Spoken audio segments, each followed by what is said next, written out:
Soomaalida cunta Soomaalida aad bay u xiiseeyaan ninka marna dhameeyana inta badan way soo laabtay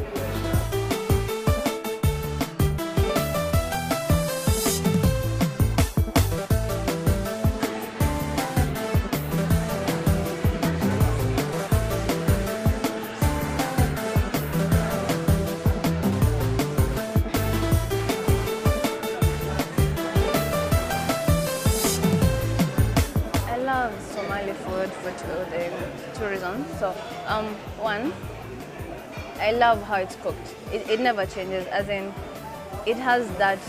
As in, when I come here, I know what I'm getting is what I expect to get. It's traditional. I love traditional food, and it does. Okay, apart from maybe when you go to other traditions, that's the only time it changes. It doesn't have the westernized feel like other foods you'll come and get in Kenya.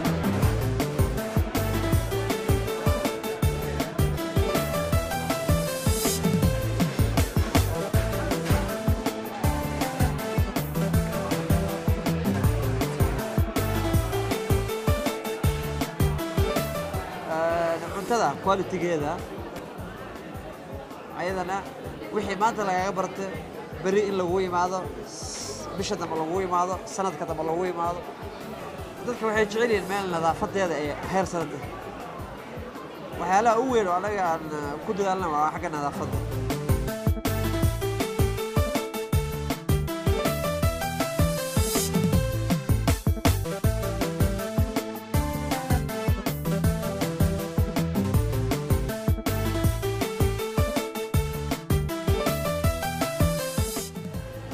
I find Somali food, it's not something you'll think about, it's just different. Because other people have the same way of cooking things, and then Somali is just somewhat traditional in a way. Then it's tastier in a way compared to other food. Like arrosto is just awesome.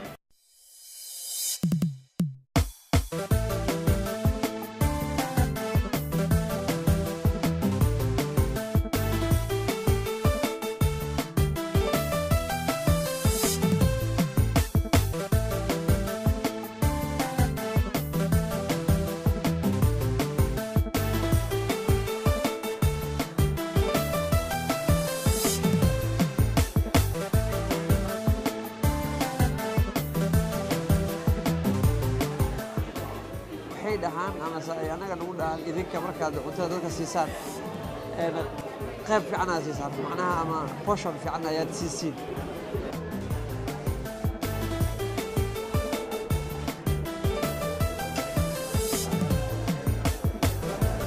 I prefer more Somalia cuisine. That's what I prefer, rather than the normal one.